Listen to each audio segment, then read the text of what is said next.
Here. Ms. Orman. Here. Ms. Davis. Dr. Memphis. Mr. Lane. Here. Ms. Inman.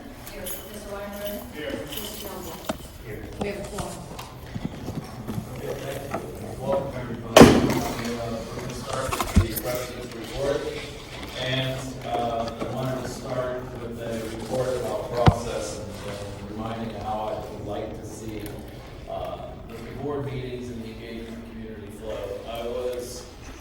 I was at a service yesterday in my church in Lake Bluff, and my pastor said he had a thought that he wanted to share with the community because he'd been hearing a lot of conversations about different things that have been going on.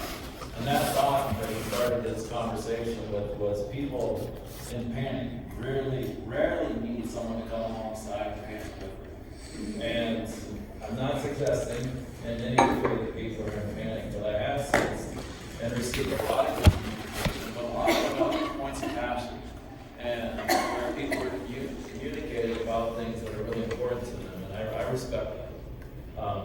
Discussion and passion are good and make for a vibrant, good community, but are at their best when explored and enacted thoughtfully. So, not so much so when not.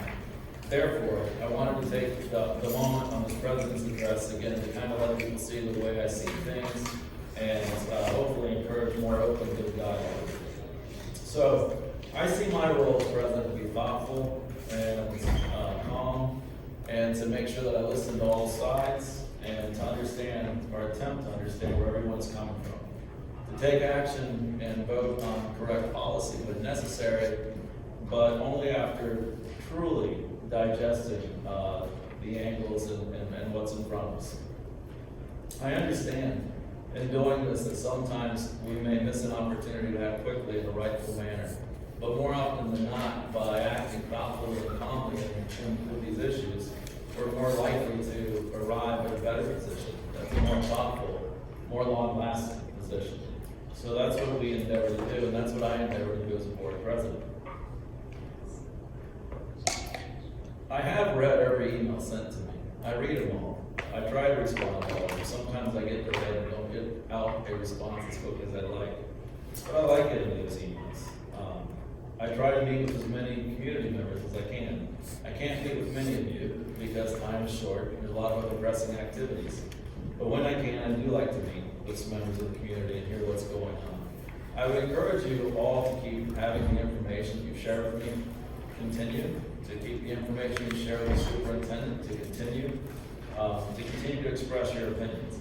I actually hope and expect that some of y'all will be addressing the board today. This is exactly what this is meant for, and I look forward to hearing from you. For those of y'all who are watching on TV and couldn't be here tonight, I would encourage you to try to make it to these meetings. This is a public forum where your opinions get to be heard and should be heard by a broad group of us. So, for those of you who are about to present or have sent an email or will send an email, thank you.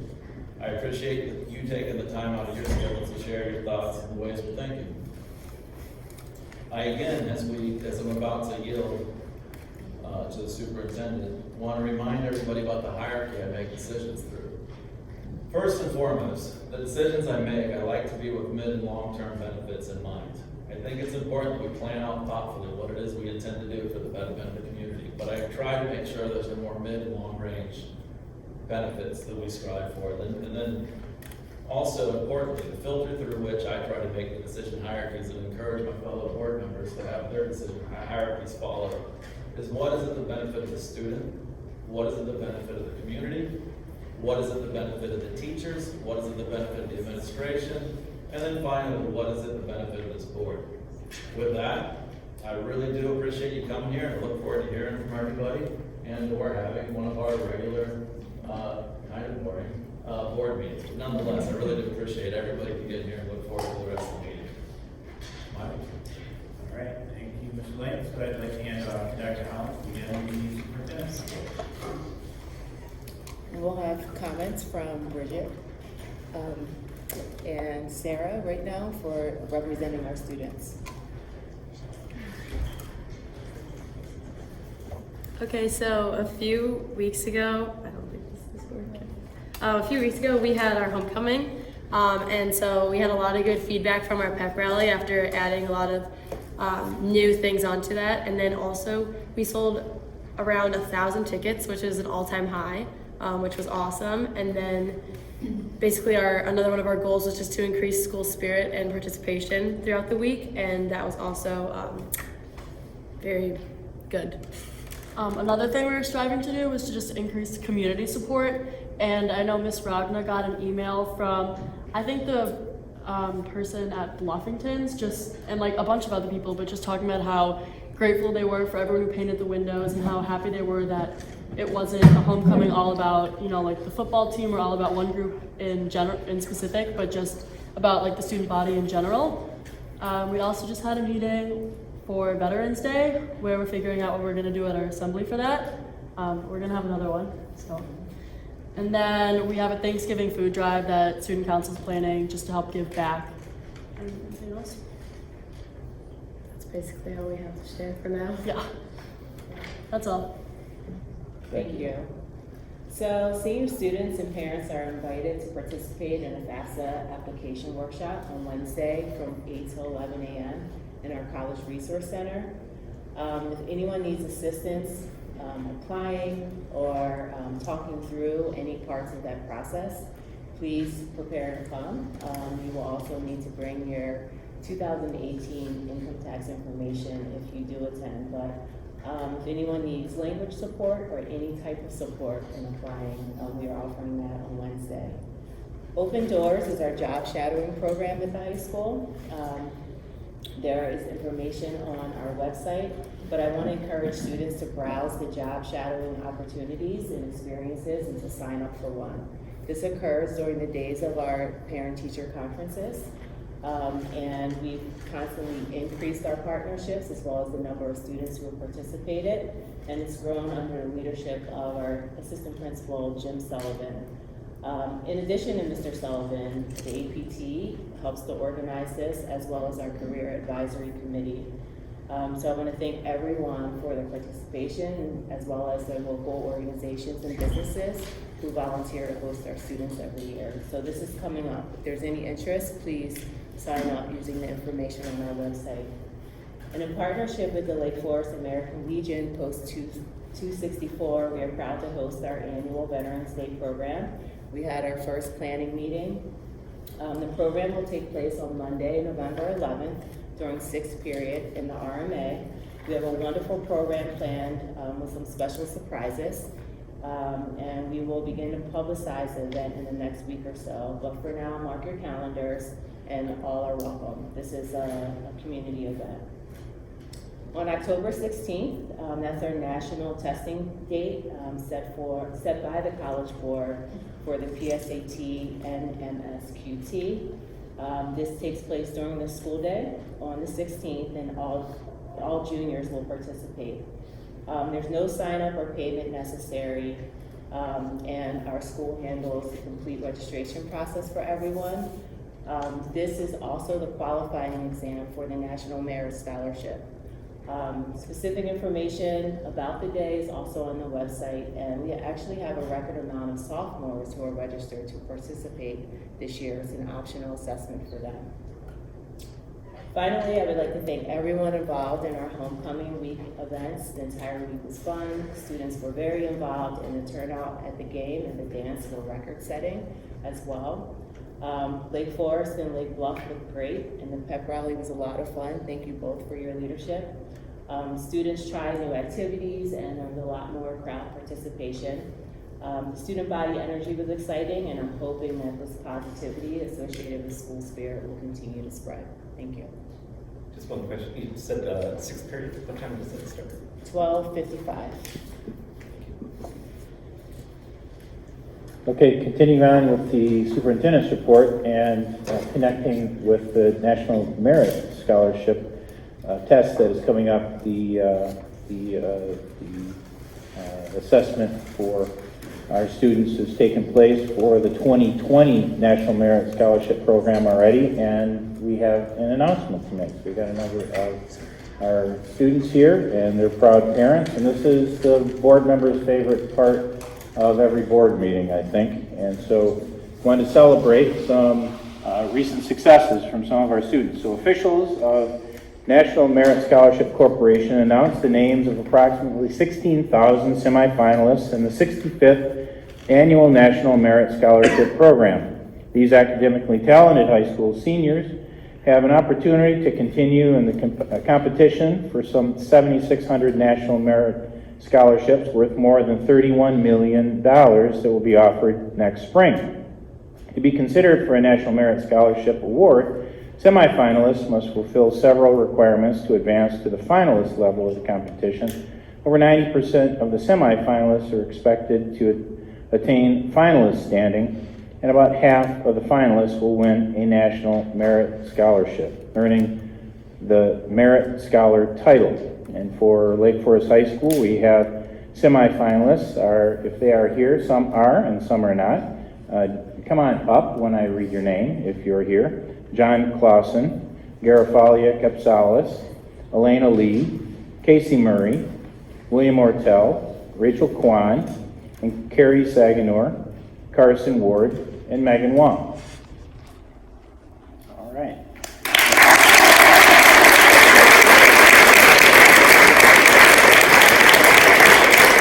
So, tell us a little bit about how you learned about your award and how it was received in your household. Anybody? I mean, my counselors, or I don't remember exactly. No, my mom somehow got a notification in someone had emailed it to her. She saw it on the list patch that the list had come out, and then the following week, my counselor called me into her office and gave me a letter with my the official announcement and also information for me to continue. Thank you. Good. What I found out was that Rachel Kwan told me, hey, you got it.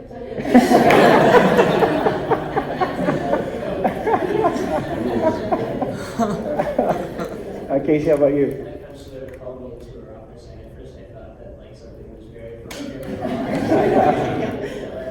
oh, okay. Great.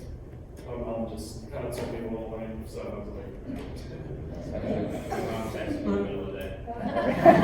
We're not supposed to be on your phone, and she's not supposed to be texting you, right? And so what happens, when do you hear next, what the next step is? Anybody know that?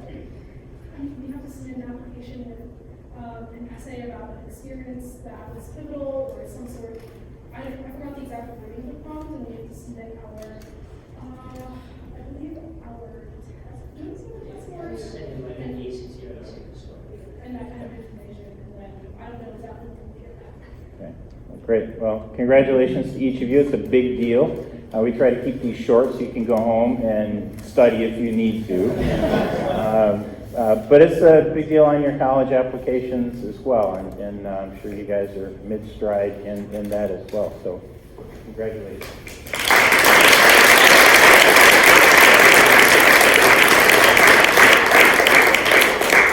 And you're welcome to stay for the balance of the meeting if you want to. All right, and parents, thank you very much for bringing your kids to us tonight and for bringing such great kids. The rest of the superintendent's report, I want to cover some things that are percolating, some inside the Beltway and some not. There's some conversation about what's going to happen with the progressive income tax. And the word on the street is that there are going to be 4 items that will each hinge on the approval of the progressive income tax proposal. One of those is property tax relief, as yet undetermined what that might look like. A pension cost shift, which would be from the state paying its portion to the school districts paying that portion that currently the state pays.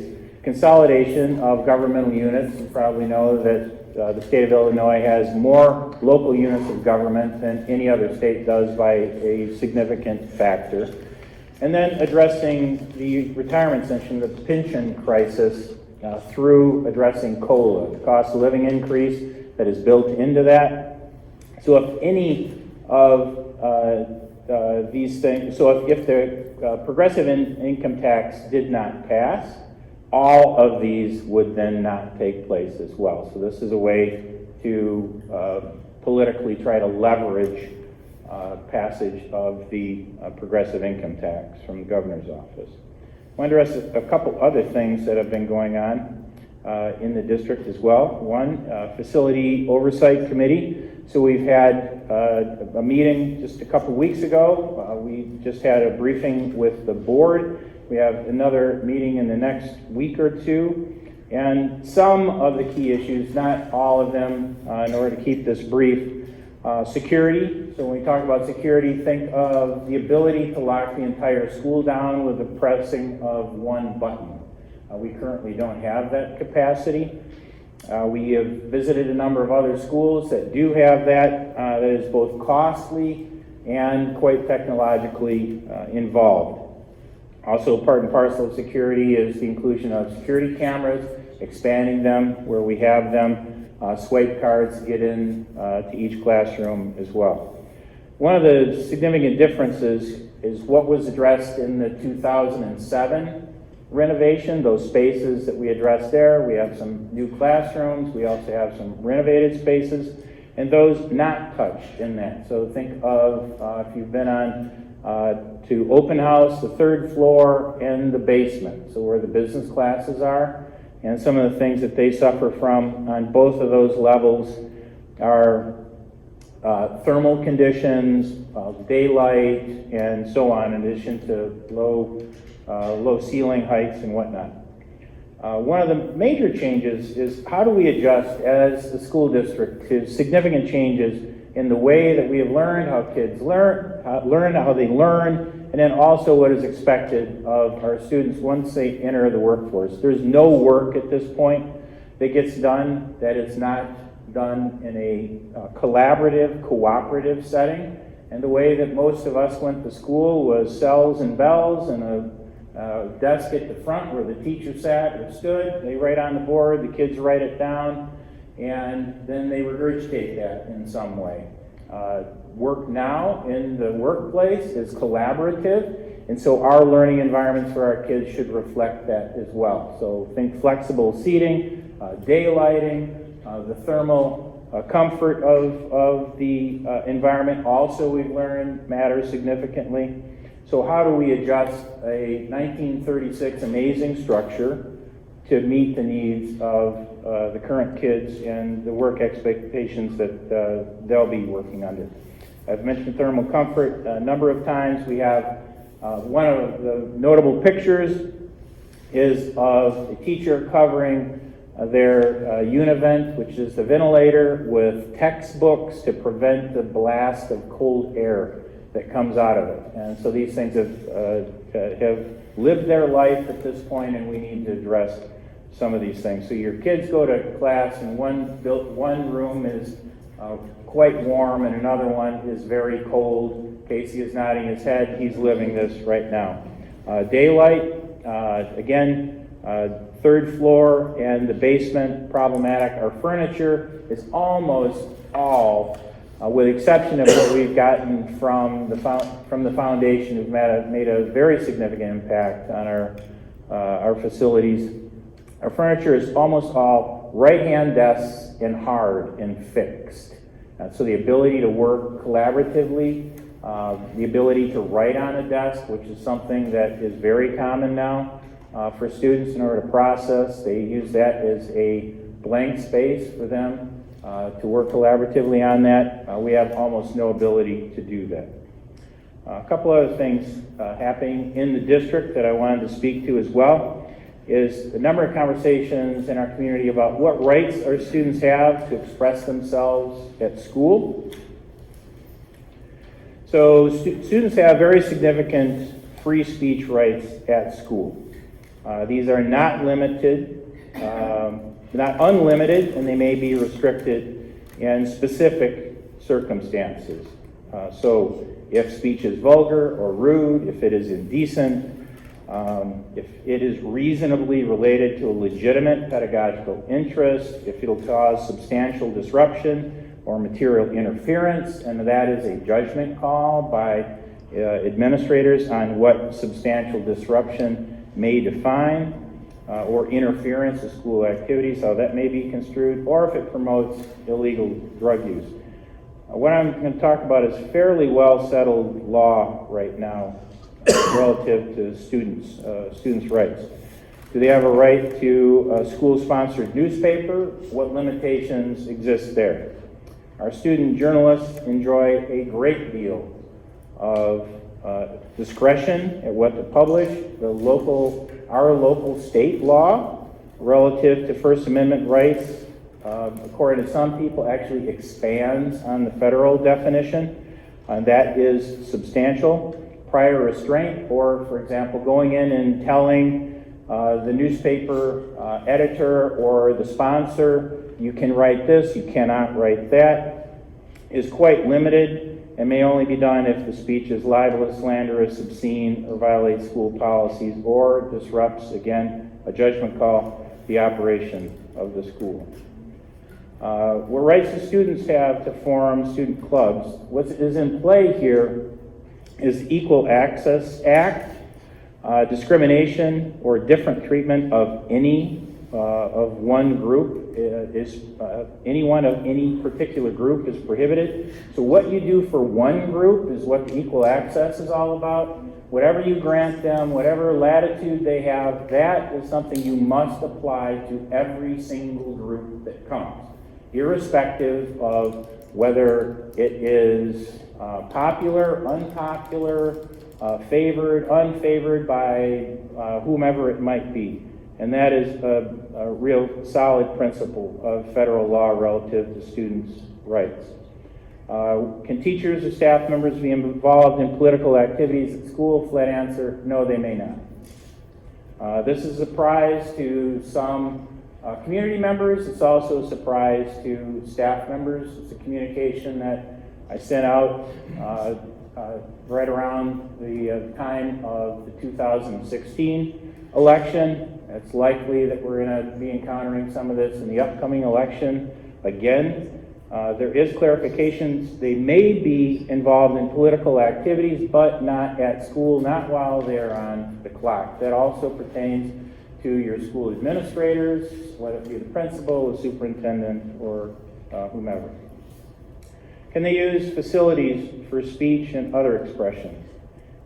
It depends. It depends on how it's been used in the past, so what is your precedent that you have for that? Also based on the type of forum that the district has created. And there are three different types of a forum. A public forum, which means that anybody can do anything, doesn't matter what it is. You have free reign to do whatever you want to there. A designated public forum, a limited public forum as it's often called. That means that yes, you may do certain things, but there are limits that are placed upon that. And that is what we have in many parts of our building. And then a closed forum is that nobody can do anything unless it's a school event, school sponsored. And so there are variations within that depending on what the past practice has been and so on. And another hot topic for some has been the freshman-sophomore play. There have been some concerns about that, the play in question. The upshot of it is that there's quite a difference between the adult version of the play and the student version of the play. The piece has been scrutinized by our play director, it's been read. We also happen to have a school board member who has won several Emmys, participated in reading reading the play, examining it as well. What I can assure you is that this play will go through a number of different levels of scrutiny by people in the district and to make sure that it is in fact age appropriate. So with that, I complete the superintendent's report. Thank you. All right, thanks, Mike. Okay, so we're about to move into public participation, and I'm going to assume that we will have some public participation. And even if we don't, it's sometimes good to read the way public participation should work. So interested speakers for public participation should approach the microphone, and when you approach the microphone, please state your name, and then each person will be limited to 3 minutes to speak. I'll remind you when that time limit's near. The board is going to listen, but we will not respond to questions. This is our opportunity to listen. Detailed questions posed to the board will be taken under advisement. The public is always welcome to meet with school officials, to receive information, share ideas, and express their concerns. But for the sake of the way this meeting will roll, we will not be taking questions. So with that, anybody who would like to speak, please come up and approach the podium. Hi, my name is Tim Hender. And I guess the fact that our superintendent was lobbying tonight for the passage of a progressive income tax is very surprising to me, but very fitting for what I'm about to say. I'm a longtime Lake Forest resident. Both me and my wife are Lake Forest High School alumni. We have 2 kids at Lake Forest High School and a son at Deer Path. We have a long history of service in our community. I was previously on the Lake Forest Caucus and the school board selection committee of the caucus. I am here tonight to support the Lake Forest High School student leaders, and it was great to see a bunch of them here earlier tonight. I'm also here to report on the systemic discrimination of a group of students, report on violations of free speech by the administration of Lake Forest High School, and set the record straight about what has happened over the last year. And if I go over 3 minutes, somebody else will be finishing my speech, because it's a long story. 3 female student leaders decided to start a Republican club at Lake Forest High School in response to the constant liberal message that they receive at our school. In trying to create this club, they were fought at every turn. They needed 2 teacher-faculty advisors and could find none. Teachers wrote to the administration trying to prevent this club from being started by labeling it sexist, racist, and homophobic. The administration gave these students no support. What kind of school tries to shut down civil freedom of speech and does not help promote open-minded education? Because of the lack of adult guidance at Lake Forest High School, these women were forced to get outside help and started a chapter of the Young Americans for Freedom. YAF is a capitalist, anti-communist group whose longtime honorary chairman was our President Ronald Reagan. Their next president is former Wisconsin Governor Scott Walker. YAF promotes an annual event called the Never Forget Project. These brave students requested to place 2,996 flags on the front lawn of Lake Forest High School to commemorate those who died on 9/11. This project is allowed on almost 300 school campuses nationwide, including many high schools. 2 schools that participated this year were the College of Lake County and even the University of California, Berkeley, a widely considered liberal institution. Lake Forest High School administration denied the students' request to put the flags on the front lawn, saying they did not support this movement. How could a school administration deny an act of patriotism? How could they see the honoring of the fallen on 9/11 as a political movement? After watching these students try to advocate for themselves for over a year and repeatedly get bullied by the school, I had to get involved. I immediately called Shayla Holland, who informed me that the lawyers made the decision. I spoke to David Lane, who listened, but did not follow up with me quickly. I spoke twice to Michael Simic, who refused to support the flags while hiding behind the lawyers. I was clear with Michael in my message. This was his decision as the leader of our school system. I was adamant that the flag display was not about politics and merely about patriotism. I was clear that Lake Forest High School's refusal to support the flags was a sign of disrespect for the students, disrespect for the United States flag, and disrespect for those who died on 9/11. On September 11, 2019, the flags were placed on the city property along the parkway in front of Lake Forest High School by students, parents, Lake Forest policemen, and Lake Forest firemen. Lake Forest Fire Department Chief Gallo delivered a wonderful message of service and heroism to our students. It was a wonderful memorial. The flags were paid for by the American Legion, Tim Hender, and John Gescheidel. It did not say YAF on the flags, and is even insulting to hear that anyone would think that it said that on there. There was one small 8x10 sign that said the Never Forget Project. In retrospect, the school system never even asked 4 minutes, and I respect what you're saying. what the display would look like. Can I appeal to finish my statement, please? You don't want to hear my story? I want to hear you. Well, let me finish then. Okay. Let me say it. I wrote these words, it's gonna be 3 more minutes. That's my request. Thank you. Got it. Michael Simic and Shayla Holland did not bother to take the time to come help put out the flags. They did not see this as a teaching moment that it could be. They didn't promote the education of what happened on 9/11. They didn't follow the educational process of civil debate. They did not seek to understand why these students want to honor those who have died for our country. They did not use their own common sense to support the flags. They merely rejected the student request at the behest of their lawyers because the idea was brought by a Republican group. Shame on this closed-minded administration. Less than a week later, there was an article that was published in the Forest Scout, supposedly written by a student. This article was faculty approved and faculty/student written. This article insinuated the student group who displayed the flags were white nationalist, anti-LGBTQ, and anti-Muslim. When we confronted Michael for allowing an article of libel and slander, which he said tonight is not allowed, and goes against everything that this group of students and their families stand for, Michael now conveniently defended free speech with, once again, the use of our taxpayer-funded lawyers. There have been multiple violations of free speech by our school administration. First, they tried to prevent the adoption of a Republican club. Secondly, in 2016, they allowed an anti-gun protest on the front lawn of Lake Forest High School, which made the front lawn a limited public forum and was a substantial disruption of school, violation of free speech. They then didn't allow the display of flags for 9/11 on the same lawn that had already been deemed an open forum. They allowed libel and slander to be printed in their school newspaper, targeting, demonizing, and bullying a group of students for their patriotic acts.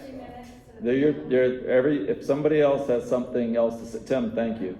If somebody else wants to come up and speak, you can come up and speak. But state your name when you get up there. And try not to be redundant.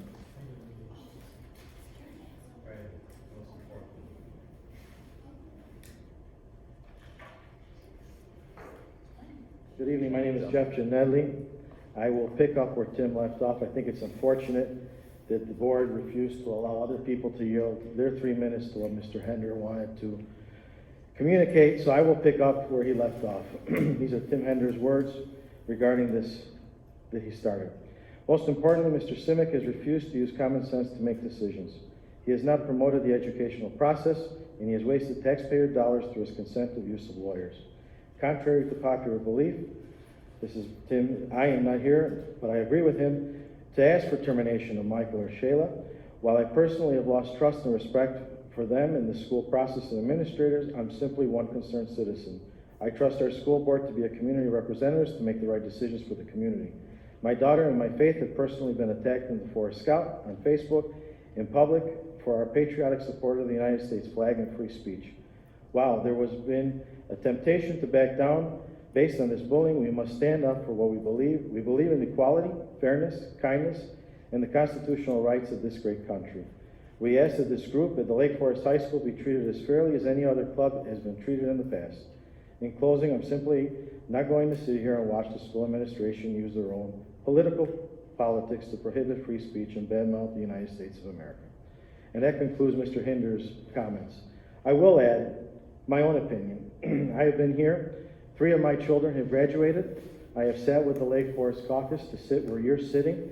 And I agree with Tim Hender in that simply calling for the resignation or termination of people isn't the answer. We live in a society in which everybody wants to stymie an approach that doesn't make sense. 3 of my children have graduated, and 2 of them have gone on in professional careers. 1 is in college. But I'm going to cite one of the young ladies who started this organization with Tim Hender. And her comments were very good for a junior. She told Dr. Holland that she looked at Dr. Holland as a leader. She told Dr. Holland that last year at my son Jeffrey's graduation, she was motivated by Dr. Holland's speech to say, be different, dare to be different. Dare to be different means we should be open to everybody's opinions. Dare to be different means we shouldn't selectively choose how you can be different. And Mr. Simic, to your point earlier, I would encourage you, and I would encourage the entire board, take some time off for your careers. You've made a vow to this community to be on the school board. Get in the classrooms. Understand how much politicizing is happening. understand how much of a political activist environment does exist. I send my children to high school to learn the basics education, math, science, reading, history, not to be politicized, not to be told where they can or can't go, not to be safe or unsafe. You owe it to the community to get into the classroom. You owe it to the community to follow through. When gun protest is allowed on the front lawn, Yeah, we're I don't past 3 understand. minutes. Thank you. I don't understand how anything else can be. So thank you for listening. Thank you.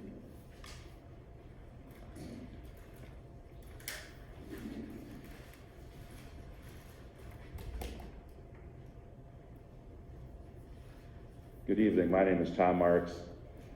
I am a member of the American Legion, and I'm here in one sense to speak for the Legion, and in another sense, the words will be my own and I'll separate them.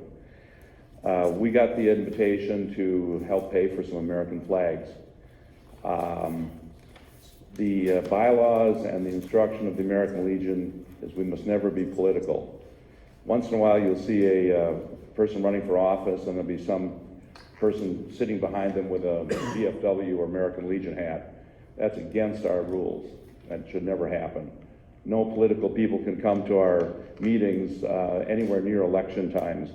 So in the discussion of whether we should pay for those flags or not, we were entirely comfortable with the idea that that is not a political act.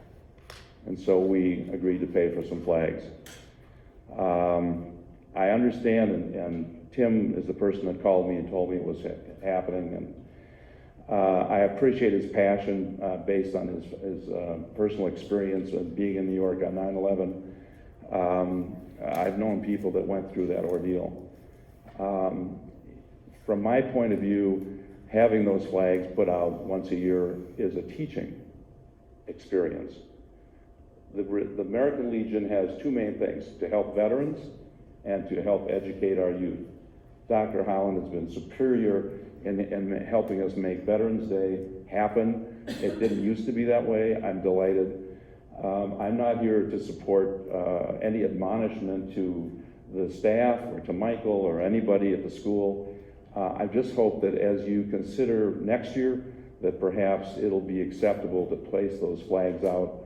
There are a lot of kids who weren't even born on 9/11, and this is a history lesson to them. And it's a way to start a conversation and create an environment that's good for the kids. So I thank you all for your time. I also served on the caucus, and some of you have agreed to serve while I was on the caucus.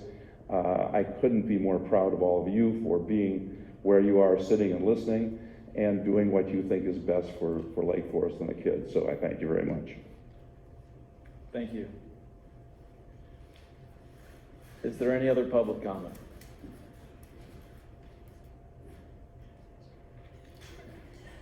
Casey, you can go, if you don't mind, he's gonna go first then. Oh, if It's okay. related to the last, No, there's it's not no- related to the last subject. If you'd like to go. All right, so I'm here as the news and opinion editor of the Forest Scout. Well, sorry, I should introduce myself first. My name is Casey Murray. I'm a senior at Lake Forest High School. I am the news and opinion editor of the Forest Scout. So the articles that have caused so much controversy, I edited those pieces. I just want to back up a step and say that I was inspired to go into the Forest Scout in my junior year by Mr. Scott, who was my freshman year English teacher. He's no longer at the high school, but he cultivated in myself and in all of his other students just a love of learning.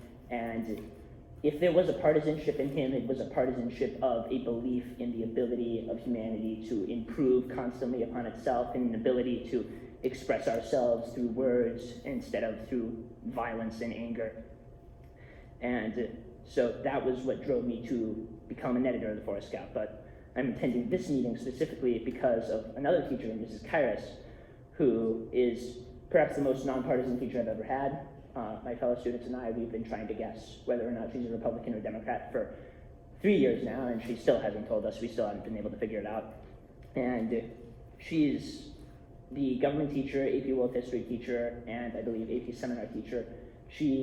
All she does is she encourages a love of history, a love of civics, and just a genuine belief, again, in humanity. And so I just would say that There is partisanship in LFHS. There are students who are partisan, there are teachers who are partisan, there are partisan beings, but I would say that the overwhelming majority of teachers are just trying to teach and try and guide us toward becoming better people. Backtracking towards Kelsey's article, which is the source of all the controversy in defense of political neutrality at LFHS.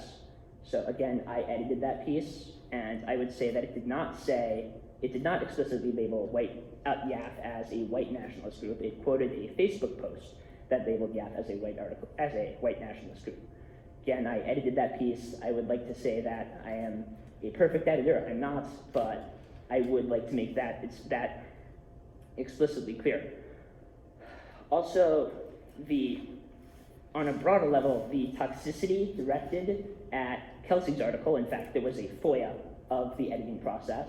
Someone FOIA'd Kelsey, the article, Young Americans for Freedom, all of it. I'm not even sure why, but they did. And the toxicity directed toward her article and toward YAF in general, none of it has any place. And so I would say that looking at one side of the story is what we go against, is against everything we in journalism believe, which is we look at the facts, we are not unbiased, but we are fair. And I would say that this has not been a fair discussion of this issue, which is a lot of people died. I don't know how many. I was not alive at the time. I don't know what people felt then. And it's Casey, not my 3 place. minutes are up. Okay. Conclude your statement, please. I mean, it's not my place to comment on that, but I think that we all, together in this community, we can agree that we should listen to each other and not go blindly labeling each other as some slanderous, unpatriotic fool. I'm, for one, I'm an Eagle Scout, and I would say that it doesn't matter whether or not I agree, but for one, I agree with Kelsey's piece, and does that make me unpatriotic if I'm an Eagle Scout, which is the highest ranking, Casey. one of the more patriotic organizations in the country? I don't think so. Thank you. Thank you. Thank you. All right. Our next speaker. Is there anybody else? Just wanted to make sure. Thank you. Oh, you? Literally 10 seconds.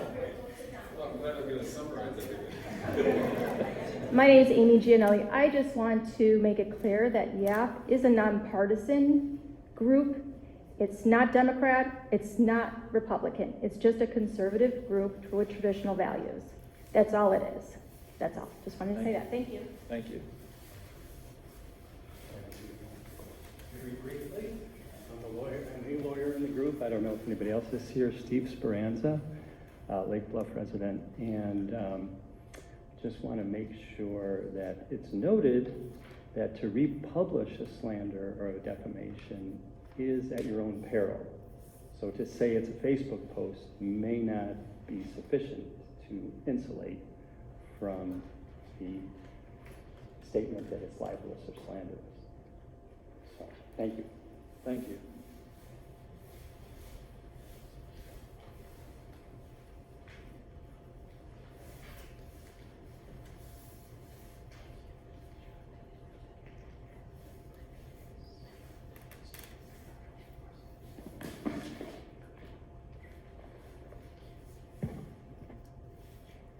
My name is Mary Eileen. I have no agenda being here other than I'm a citizen of Lake Forest. I have 2 daughters that graduated from Lake Forest High School. I have one at Deer Path Middle School. First of all, I want to say you were voted to be our servants, civil servants of the people of this community. I don't know why there's a 3-minute regulation rule for the people that you serve to speak, but I'm not here to get into that. I have few things that I want to say. First of all, a 2016 Forbes study speaks absolutely contrary to the collaborative open environment learning. As it is in business, it's now being shut down. It is proven to be unproductive and also a hazardous health concern. 2016 Forbes study. I also want to know who decides what rudeness is. Who's the arbiter of all these things? When people at Lake Forest High School can say things like, we're going to start a new agenda where blonde-haired, blue-eyed historians are now no longer going to be taught. when teachers can hang flags of their own political proclivities in their classroom, and that's okay. But what if that offends me or my child? Who's going to be the arbiter of that? Where is that? Where is that line drawn, and who determines those rules? I want to know. I also want to know why no questions are being answered here. I would also like to know how many of you have actually sat in the classroom. When was the last time that you all went into Lake Forest High School, Deer Path Middle School, or Sheridan? I would also like to talk about equal access, and teachers being involved or told not to discuss things. My experience across the board at Lake Forest High School has been that there's been no regulation or rules to what teachers can or cannot say, and it's been an arbitrary form of discussion and regulation. That is not community involvement. Lastly, as a Lake Forest resident for 10 years, having lived prior in the city of Chicago for 25 years and raising my daughters in the Chicago public school system, the dynamic here of these closed meetings and non-access to board members and minutes and the way that decisions are made that are presented to the public for open discussion has got to be changed, because then you won't have these issues. If decisions are properly communicated in the community, whether that's through the Lake Forest leader, for instance, what happened to the Deer Path Middle School principal? Poof, he's gone. Any discussion on that? No, there's no discussion. It's inconceivable. And then we come up here and we want answers, and we just are here to ask you, our servants of the community that are supposed to be serving our students, and we're told, oh no, shh, be quiet, you only have 3 minutes. No, we're not going to answer any questions. Maybe if you can make it to the next board meeting or find some subversive piece of paper somewhere that suggests something, then we'll answer your questions. Thank you.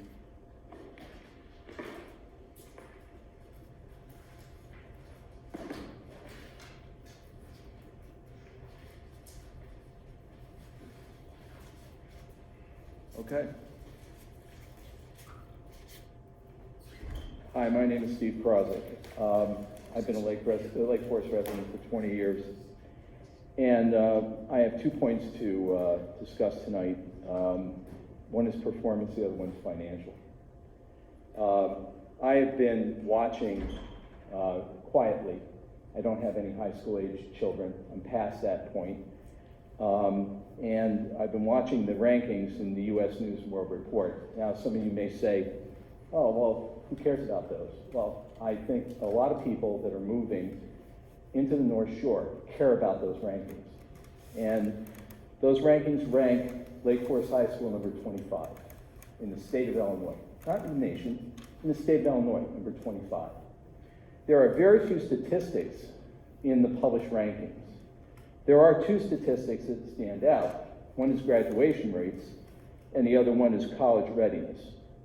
If you look at the high schools around us, and there are multiple high schools and communities around us that are ranked higher than Lake Forest High School. So whether you want to go to Libertyville or Deerfield or wherever you're going to move on the North Shore, other than Highland Park, who is ranked 26th in the rankings, you're going to go to a different community than Lake Forest.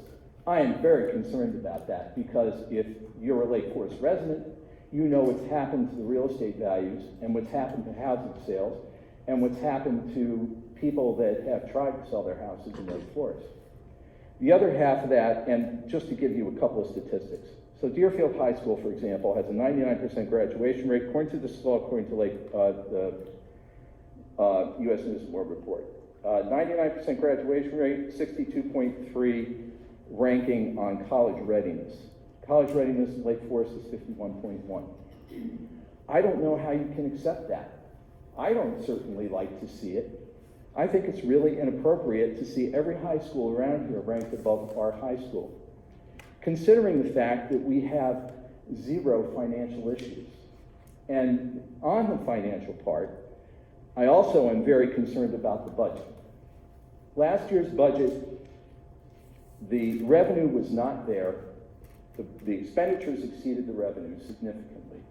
This year, the revenue goes up magically by $6 million. If you add everything up, it's about $6 million. It just so happens, I just received my valuation on my home, on my little blue sheet from the tax authority, and it turns out that my home is, according to the tax authority, in the 4-year adjustment period, my home is worth now 21% more than what it was in 2018. Now, I don't know what planet they're on, and I know how they do this. You know, they take 2016, 17, 18, and they use the 4-year adjustment period. But then it comes to you. It comes to this group, and you have an impact on those taxes because we have a crazy tax system here. You have the school system that does their own valuation. Okay, I know my 3 minutes is up. I'll finish shortly. But you have the city council or the city government that has its own.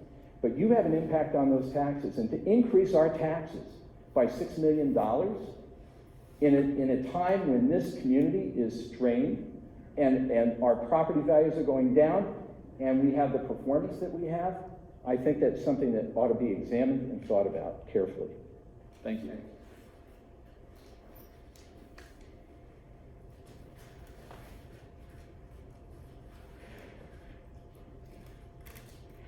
Hi, my name is Joanna Marshall. I have 3 kids in the school system right now, in the elementary, in the middle school, and the high school, and I just have a daughter that started Northwestern.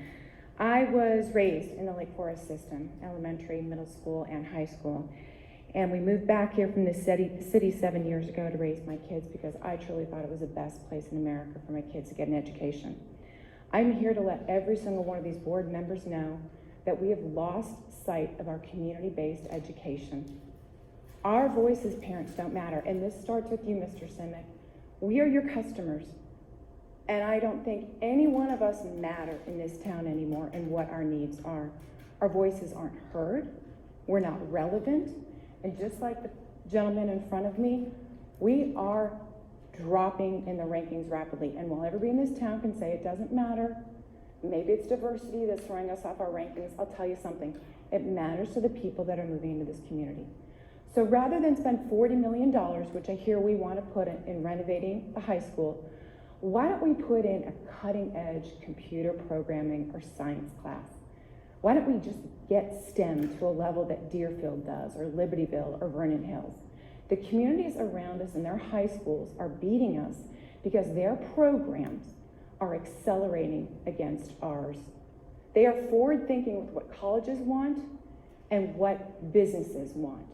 And with all due respect, the Business Incubator program is 15, 20 years old, and is as great as it is no longer catching colleges. It's tough and as it is, as a homogeneous suburb, okay, getting your kid into a top college, trust me. I went along for a rough ride, and finally my daughter got into Northwestern. But Lake Forest is not bringing programs that are evolutionary, that are making it any easier for our kids to get into top schools, okay? I think you guys need to grab back this community and listen to them. I have talked to dozens and dozens and dozens of parents over the last couple of weeks, and we all think, mothers everywhere, where's our voice? We can make the high school better. The middle school, what's going on with the principals there and the revolving door? It's ridiculous. But it starts from the top, guys. And let's look around and let's do something, because our property values are absolutely evaporating. And when people want to move here, and my friends from the city want to come here, they're going to Libertyville, Vernon Hills, and Deerfield because they think that their high schools are superior. Thank you. Thank you. All right. Any other public participation? Okay, well, seeing none, thank you all. I do appreciate your thoughts and sharing your perspectives with us, everybody. So with that, I'm now going to move into the committee reports. Education Committee, Tom? We're meeting October 17th at 7:30 a.m. in room 109 for the first meeting of the year, and Sheila and her team have a great program put together. Okay, thank you. Finance and Ops, Sally? Our first meeting of the year will be November 1st at 7:30 a.m. here at West Campus. We had previously had a meeting scheduled for October 9th, but the chief assessor for the county of Lake County had recently retired along with his administrative assistant. So we had to push the meeting back by 3 weeks because we do not yet have the estimated values, the new construction evaluation information that we need, or I should say, honestly, Jen needs, to build our completion of the levy and the district's baseline 5-year project. So we pushed the meeting back by 3 weeks, but it will still be in advance of the November meeting. Thanks. Okay, policy committee, Ted? Tonight we'll have a second reading of several policy issues, and it's referred to as Press 101.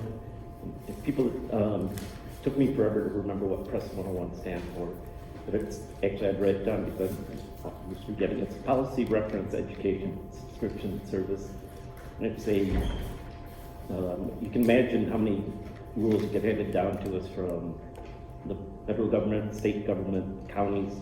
Anyway, the subscription service goes through all these policies, puts them in a format that we can read rather than trying to channel them in any other direction.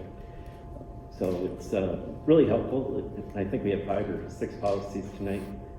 And to lighten up the room, I got a joke. Everybody tells me to shut up when I say that. The first one is policy 2110, which is the qualification terms and duties of board officers.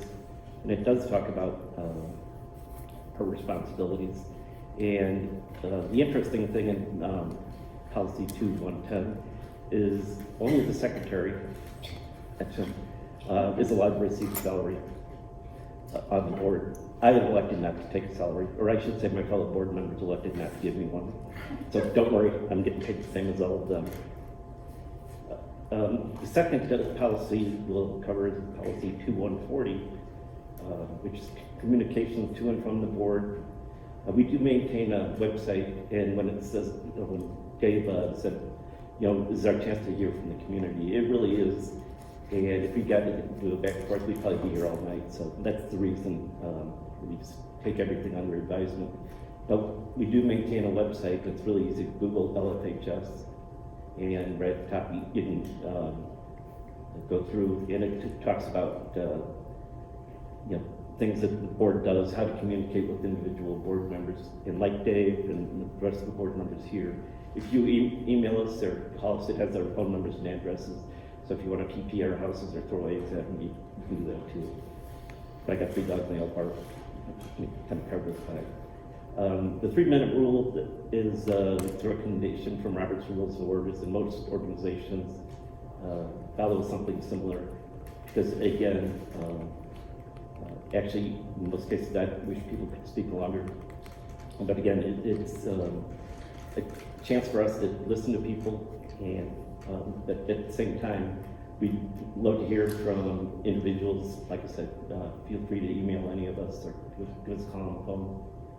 And the other issues that are coming up tonight, most of those are just slight tweakings by the lawyers who said, policy has, you got to change this word or that word. Anyway, and we will be having the next policy meeting in approximately 3 to 4 weeks. And when I say second reading, every one of these policy changes has to come up twice. The first time it comes up, gives people, it's on people's radar, people can comment, and gives approximately 30 days for people to come back. And on the second reading is when it becomes effective. That's all I have. Thanks, Ed. With that, moving on to the liaison reports, Ed Red, John Noble. Yeah, thanks, Dave. I attended the kickoff for the Ed Red meeting, I think it was September 19th, and got to hear the superintendent for the state speak. And they talked about their direction, their focus, and their development of their strategic plan. Primarily, most of the state superintendent's focus is on a lot of the other districts. There are several things that may pass our way, But essentially, a lot of the focus, again, for their funds and where they're looking at is for really equity and issues within schools and learning disparity between groups. So we are on the other side of most of those issues. One of the other things from EdRed is their priority basically staying attentive and involved within the property tax task force that has been formed by the governor. The October 31st will be the first submission of their recommendations and their overview from the 7 subcommittees. EdRed has been able to actually be part of several of those committees and contribute voice for that. Additionally, EdRed has created 3 additional ad hoc groups, school finance, mandates, and practitioner learning action team. I'll be attending actually the first 2, the finance and the mandates, on the 16th of October from 2 to 3, 3 to 4.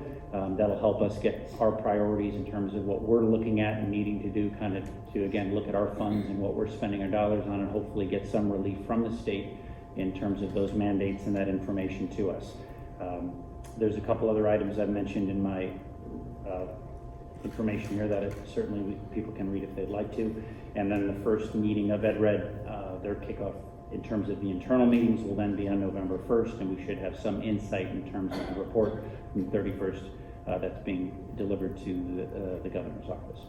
And that's it. Okay, thanks. I'm going to move on to the action items now, and just as a matter of protocol, once we request having a second for the motion, we'll see if there's any discussion from the board and then proceed with a vote. So I'd like to start with approval of purchase of dump truck for, may I have a motion to approve the purchase of a dump truck for Lake Forest West Campus in the amount of $51,000? Second. Okay, are there any questions or discussion on this? Jen, can you elaborate on what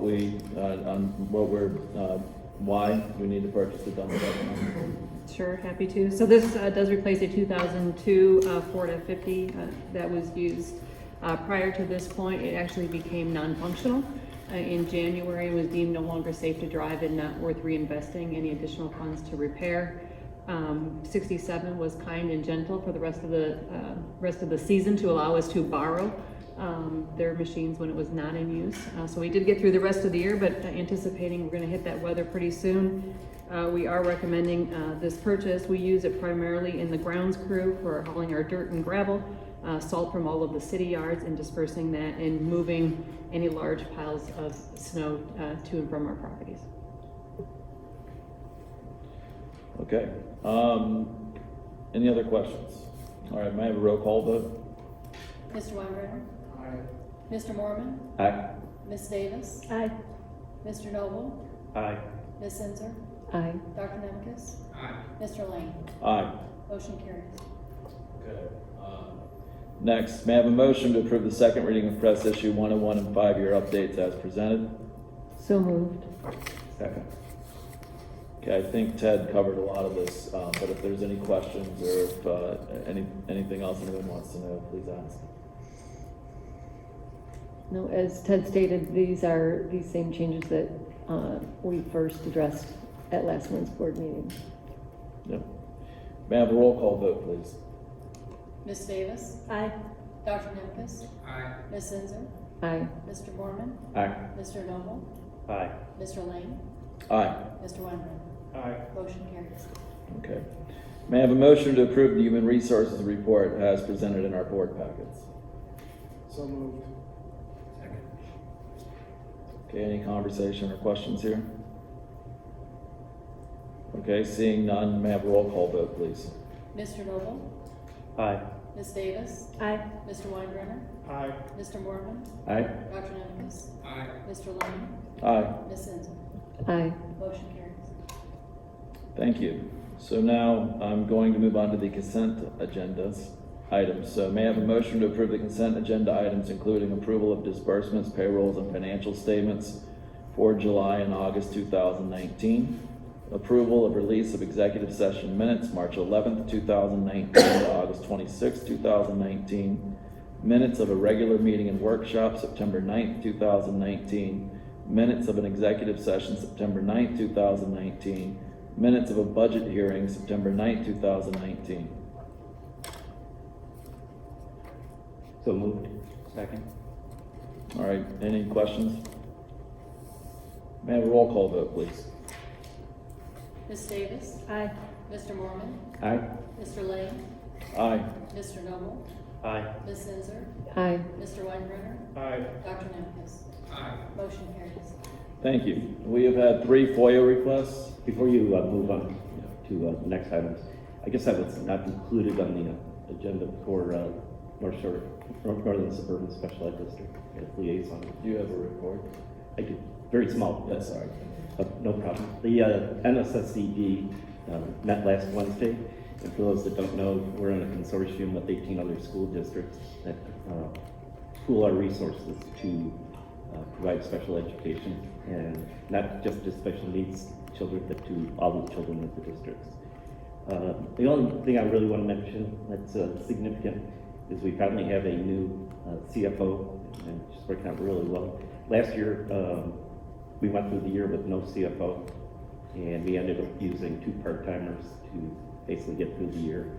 But our new CFO, Ms. Julia Dillon, she's really jumped in running. We're changing the financial modeling process, which I think is going to be much more effective and much fairer to districts that do a lot more in-house, like we're trying to do, than districts that outsource their special education.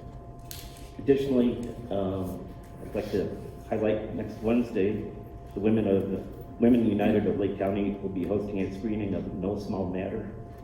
It's going to be held at Gorton next Wednesday at 6 o'clock with reception and light appetizers. No Small Matter is a feature documentary that explores the most underestimated and powerful force for good in America today, which is early childhood education. And it goes on to say, why should we care? Early childhood education is cumulative, so the earlier the investment, the bigger the dividends. It's impactful to national security and local crime prevention. It's essential for a strong and solid future workforce. It's necessary to set the brain on a path for lifelong learning. It's part of the promise of the American dream. It's not a partisan issue. But anyway, the filming will actually start at 6:30, and it's an hour and 15 minutes. And it's well worth it, like Gordon, next Wednesday if you're available. There's no charge. Ted, just to add to that, there is no charge, but there is a registration required. Thank you. Great, thanks, guys. Moving on to the FOIA requests, we've had 3. Merit research, which is completed, transportation research, completed, and Jennifer Neubauer, status pending. Announcements, Monday, October 14th is a Columbus Day holiday. There is no school. Monday, November 4th will be our next Board of Education meeting at 7 p.m. right here at the West Campus. So with that, may I have a motion to adjourn the Lake Forest Community High School Board meeting? So moved. Second. May I have a voice vote, please? Aye. Aye. All right.